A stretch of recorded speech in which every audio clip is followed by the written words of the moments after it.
Like many in the room today, I come to this discussion as a passionate unionist whose life has been lived and shaped in the warm embrace of the union movement. It has been a privileged life working with the most amazing people who would otherwise go unnoticed and unheard in the affairs of our country. Daily, they fight the good fight. They fight a good progressive fight, and it is important that their stories and their courage are not only recognised in this weekend's conference, but that we learn from their experience. People like Kathy Daniels in Adelaide. Kathy is a cleaner in a shopping centre and is in the fight of her life. With a husband on a disability pension, she knows retirement is beyond her unless her working life dramatically changes. Her employer, one of Australia's biggest, Spotless, has for months refused to bargain with Kathy and her fellow workers and is now trying to coerce Kathy and others to sign individual flexibility agreements that would see a further reduction in Kathy's rights and pay. Westfield, one of our biggest corporate citizens, Spotless's client and effectively Kathy's employer, stands by silently, refusing to engage or seemingly care. Kathy works a split shift.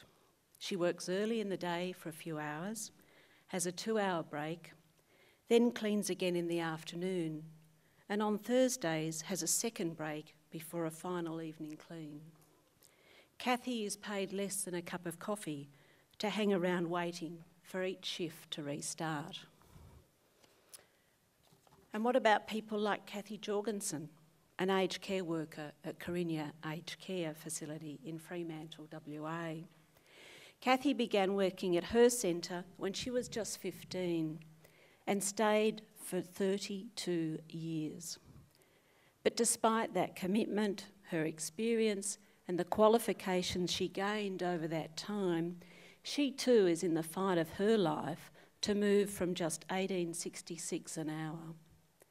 Kathy and her workmates have been trying to get their employer to bargain meaningfully, but so far with no luck.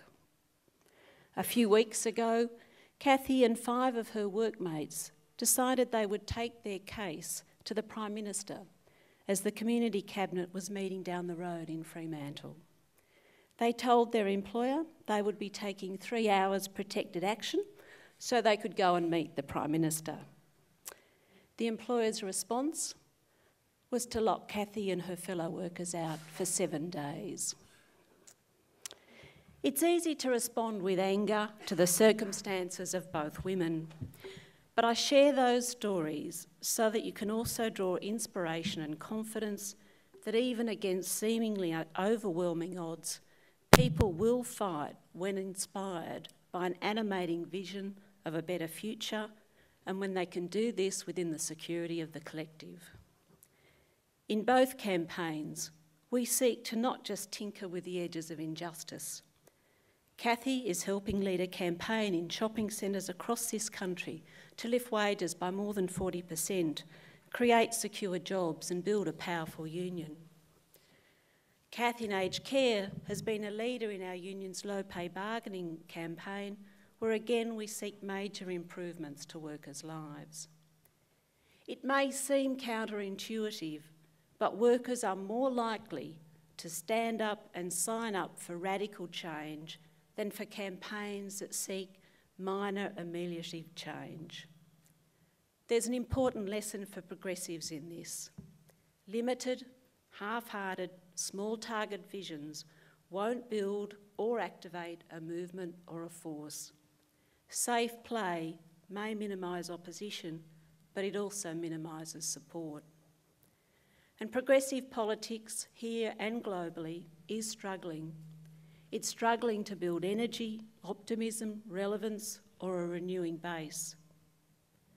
Some suggest that this is because the rising tide of market liberalism has been so successful in lifting the boats that our values and our rhetoric are no longer in sync with people's contemporary identities or their aspirations. Read the mainstream commentators. Did you know that class has disappeared? Did you know that everybody is now an investor and therefore more interested in market performance than the common good.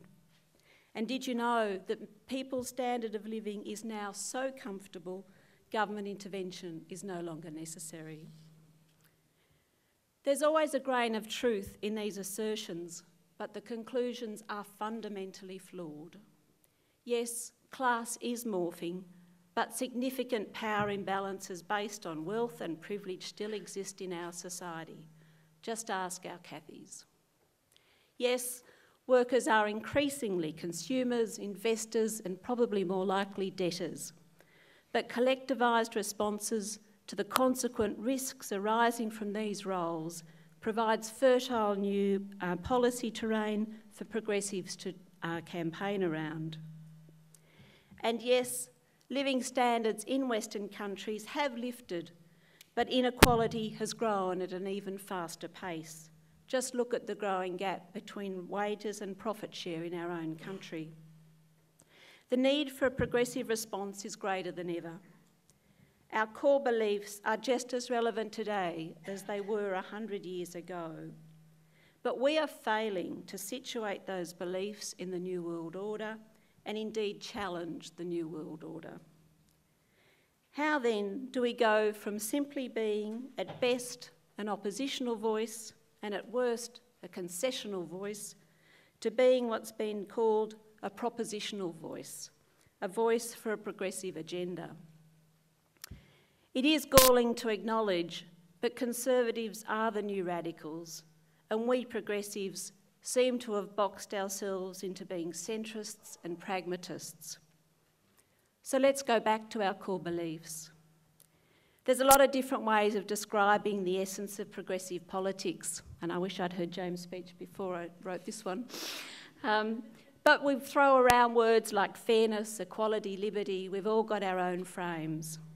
I guess for us at United Voice, a progressive agenda is characterised by the fair distribution of three things: wealth, power, and risk.